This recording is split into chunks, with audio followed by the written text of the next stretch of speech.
Runway has just announced the raise of $308 million. This is their Series D and an absolutely huge jump. Runway, for those unfamiliar, is a company that creates AI generated video. And to be honest, they're pretty much the front runner. Now, they have big competition for sure from OpenAI with Sora and even from Google. But really, Runway's been around for a lot longer than anyone else. And I remember when Runway first was kind of making the rounds or at the same time as ChatGPT came out. They'd had this model for a while. It was pretty bad, if I'm being 100% honest.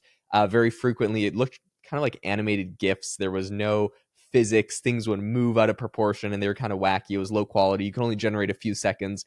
So this was, when ChatGPT came out. They have come a long way since then. Today, Runway videos look quite impressive.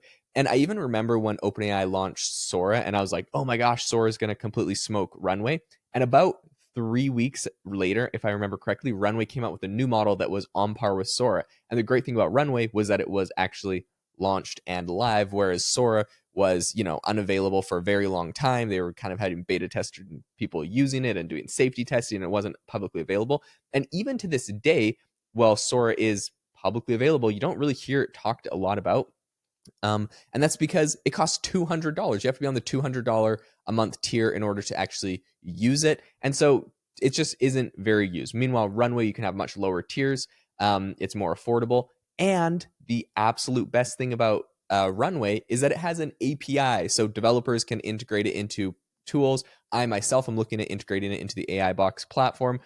People love being able to generate AI tools. And I think maybe one of the drawbacks or things people are concerned about is, yes, it is more expensive, obviously, than running a chat with ChatGPT because you're generating a video and this is like generating 1,000 images or, stitching them together. And that's how you make a video.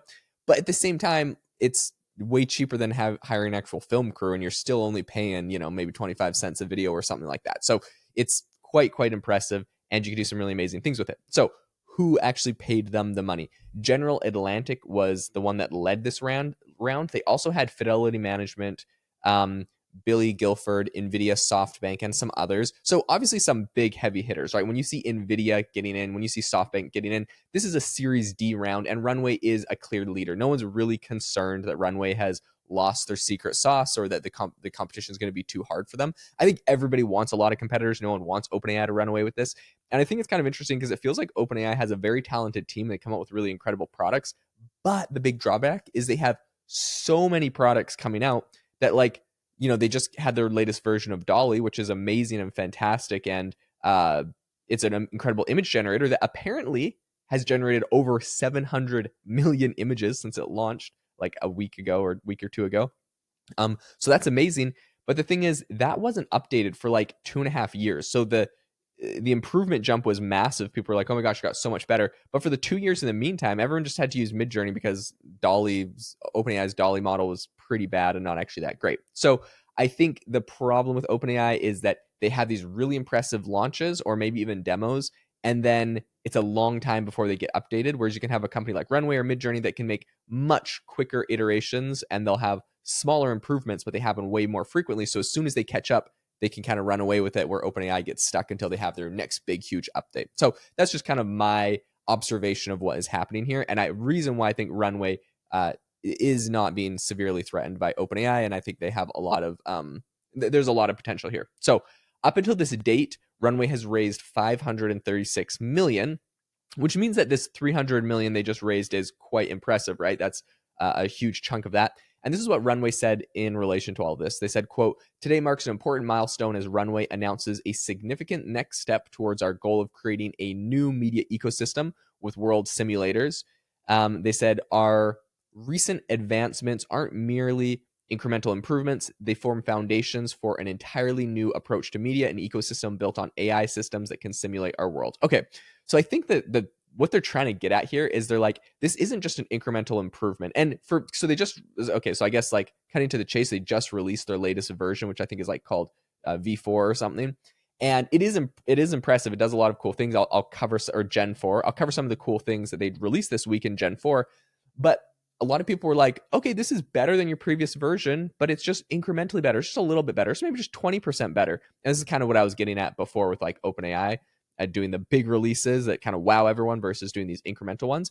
Yes, it's 20% better. What they're trying to say though is they've rewritten how these videos are actually being generated, which means it's the foundation for something that can get a lot better. And so what they've done is beyond just, I guess, sucking in videos and trying to get it to spit out similar videos, allegedly, they've created what they're saying is a world simulator. So this means that in order to accurately create video, one of the big problems is it's not just like, with a picture, you can kind of suck in other pictures and spit out a picture that seems kind of right. And then maybe there was we had the phase where everyone had weird 10 fingers and they had to try to fix the finger problem on AI generated images.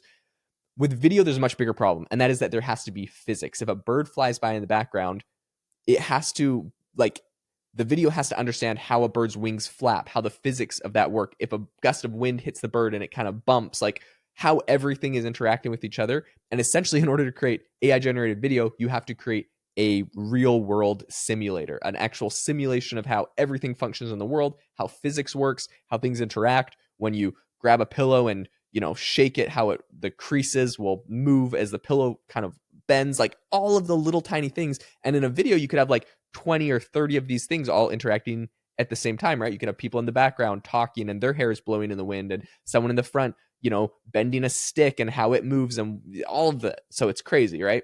So it's a real world simulator. What Runway does is they have a whole bunch of AI media tools. They have video and image. I should mention, they also do image, which isn't a shocker. In order to make video, you got to generate thousands of images. So they do have an image generation model. And of course, there is a lot of competition, specifically in the image generation model. And in the video, it's more just OpenAI and Google. And there's a couple other ones. There's Pika Labs, and there's a handful of others that are doing the video as well. But I think Runway might be doing it the best. They have really tried to differentiate themselves. They have a deal with a major Hollywood studio. They've also set aside millions of dollars. Something that I see a lot is they fund these AI indie films. So they are funding filmers or producers to make AI produced footage that look really cool. And they have these kind of film festivals every year that's really kind of cool to see, oh, look, these were all made by AI. And even from when the footage was not that great, I was really impressed with how creative people were and how they were able to actually make things that look good. And then today they're getting better and better. So they have, Gen 4 got released this week. And this allegedly what Runway is saying is that with this new video generation model, it can create consistent characters, consistent locations, and objects across scenes, right? So you might be me in one scene, and then I'm able to be in a completely different scene. In the past, you would just say a white male with blonde curly hair walking on the beach, and then you'd try to say that exact same description walking down the road, but it might be a completely different white male and it wouldn't look like me at all. So now you're actually able to have consistent characters, and this is what is obviously needed when you're making different shots of a film. You need the same person to make it coherent. They say that they can create quote unquote coherent world environments. And they can also regenerate elements from different perspectives, which is kind of cool, right? So I could be talking to the podcast here, for example, and then all of a sudden the camera pans over to another angle. It's a different perspective, but it's still me in the same place doing the same thing. So this is really cool. The camera moves around. And when you think about how they're having to simulate real world environments, a lot of people say that in order to make these videos, they're simulating a 3D environment. So they can really move that camera anywhere they want around that environment to see any angle of what's going on there, which is really cool. And you get to a point where, if for real films, I imagine real film producers are salivating over the concept of maybe you run through and film something, you upload it to AI, and then you could just pick wherever you want the camera to be anywhere in the shot, zoom in any which way. It would be quite impressive. And that's probably where we're going into the future. So this is really amazing. They said with their new Gen 4 product, they hope to hit a $300 million annualized revenue by the end of this year. So by the end of the year, they hope that they'll be on track to make $300 million in, revenue. I think, I hope they're able to hit that. I think this is a great company. I'm really excited about what they're doing. One thing that people say is possibly going to get in their way is that there is a big lawsuit against essentially how they've trained their model. People are saying, well, they just sucked up all of this copyrighted artwork and data and videos, and they trained their model off of that. And to be honest, yeah, I don't doubt they did. They say oh, it's all in fair use and whatever. There's this whole lawsuit going on for a lot of companies, OpenAI as well. And it kind of goes back to the whole drama with OpenAI and Miriam Murati when she was asked by the New York Times, hey, you guys using YouTube to train? And she's like, oh, I'll have to get back to you on that. I don't know. And it was clearly she was uncomfortable, and clearly, yes, they were using YouTube to train Sora, their video model. So evidently, Runway did the same thing. Everyone's doing the same thing, so they have a lawsuit, but I think everyone is also probably having a lawsuit, and it'll be interesting to see how that shakes up. Obviously, a company like OpenAI has a lot more resources to fight it. Although 300 million isn't too shabby either for Runway. So I'll be curious to see what happens. And to be honest, at this point, at this moment, maybe there's a future where we work on some like trade right trademark and copyright sharing and payouts to artists. And I think there's some companies doing that, like Adobe's doing a good job with their image generation model. To be honest, from my consumer perspective, I just want these companies to get the best model out as fast as possible.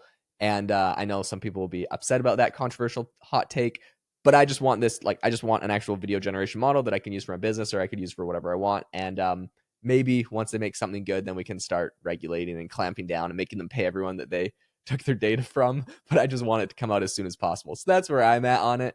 And I mean, the people that could pay are Adobe and Google and whatever the massive companies are. So sometimes when I see these startups, I have a little empathy and sympathy for them. But I know everyone's not maybe on board with that. That's kind of where I sit on it. I just want the tool out as soon as possible, and I'm sure we'll figure out all the monetization and compensation stuff in the future. Hey, if you enjoyed this episode and you want to learn how to grow and scale your business or your career using AI tools, I have a community called the AI Hustle School Community where every single week I record an exclusive piece of content where I break down the exact AI tools I'm using and the workflows I'm using to grow and scale my business with AI. It's $19 a month. And in the past, I had this at $100 a month. I've recently dropped the price. It's discount now. We'll increase the price in the future. But if you lock in the $19 a month price now, it'll never be raised on you. We have over 300 members in the community that are all sharing how they're growing and scaling their businesses, all of their side hustles using AI. And we share all sorts of things. We talk about my co-host, Jamie, who does this with me. He made $25,000 from an Amazon program last year, and he talks about how he's using AI to scale that up and make even more money this year. So many amazing videos we don't share anywhere else. The link is in the description to the AI Hustle School community. I'd love to have you as a member, and I hope you have an amazing rest of your day.